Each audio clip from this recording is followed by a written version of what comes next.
Hello and welcome, beautiful people.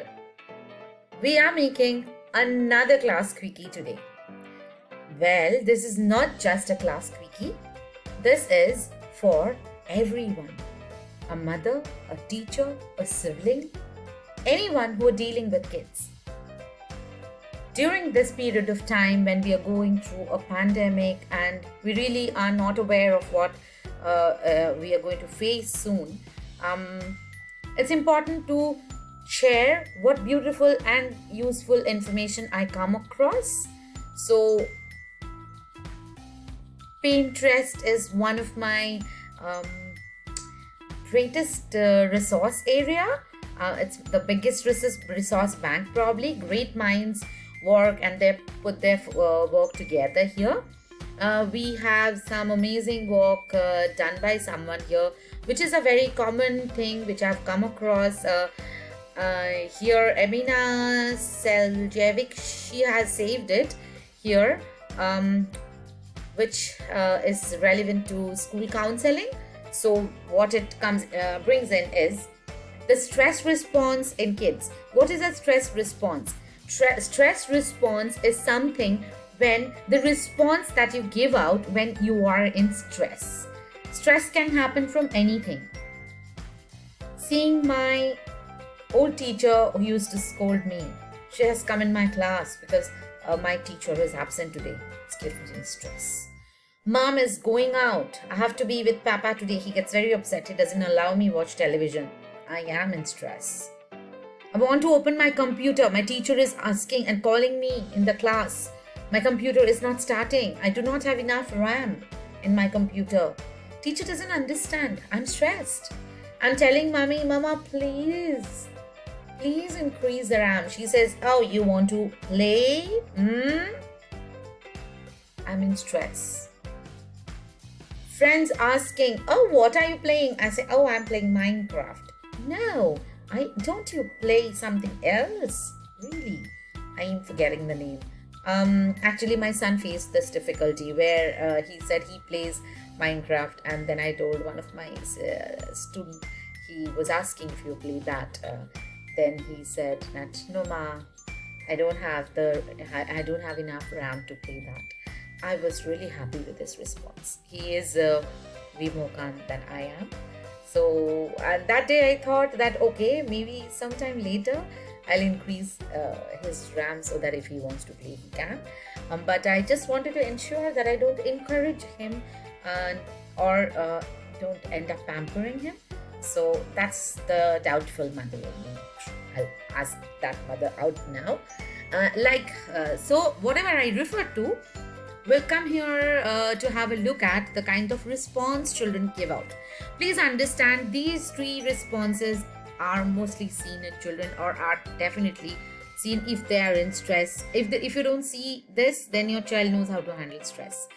But if you face such things with your students or children, it's time you bring it to someone's attention, or most likely the school counselor, and put it forward to the principal, rope the parents in and address it. So there are three responses: fight, flight and freeze. Fight means they would fight out whatever to whomever rather. So how would they display that? They would scream and then they will use mean words. They would hit, kick, bite, throw, punch. They'll be really disruptive and they'll probably be exceedingly controlling and demanding. I do have children who would they don't want to study. They want to dictate their terms. So we need to talk to them. We need to have that typical way of stress responding to them to address the concern.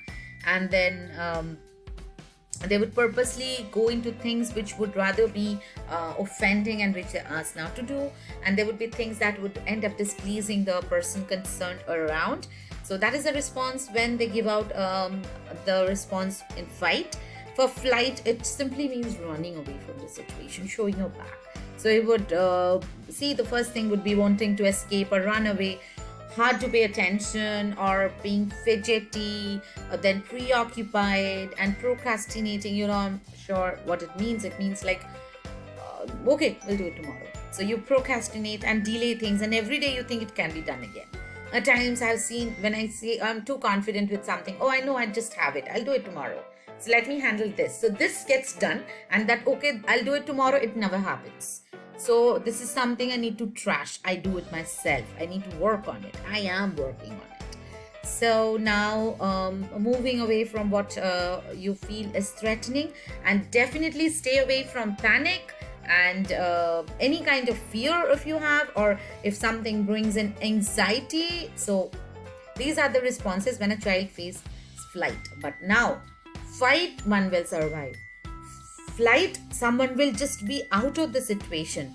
But here there are a few examples like fidgety, restlessness. You just have to be a little careful that you would only consider that to be a stress response if you don't have the child having identified with ADHD. Okay, so it could just be an aggravated one, that can be a symptom. But then if it is there, it can just happen not only in stress, continuously. So if you see this happening continuously without stress or without anything, I am sure you understand that you need to bring it to the attention of your school inclusion head or the special education department people. So now I will go to the other section, which is freeze. Freeze means you're there, but you just don't know what to do. So your mind freezes, you don't know how to respond. Then maybe you tend to hide. Children often switch off their camera in difficult situations. In class, they just go blank, they look at you, they hesitate. It has become easier on camera in like classes. They would just shut the camera off. And then again, they will face difficulty in completing those tasks, and then they would daydream again, the typical qualities of attention deficit. But again, I would tell you, if you see this situation 24/7 around the year, it's time for you to bring it to the concern of the concerned special education department. But if you think it has happened a few times, I think you can refer it to the school counselor. Don't keep it to yourself, please. If you want to deal with it, enroll yourself in a counseling program or seek help of an expert. I know people with the noble profession of teaching, they tend to take up a lot of things because I often hear them saying, I have dealt with it, I was counseling the child. I would request you to send them to specialists who have qualified in this, because they have learned few things which you would just get only with experience. So I would suggest send them to the right people. Okay. Anyway, I hope this video would be useful and you will make good use of it. Okay, take care. Bye.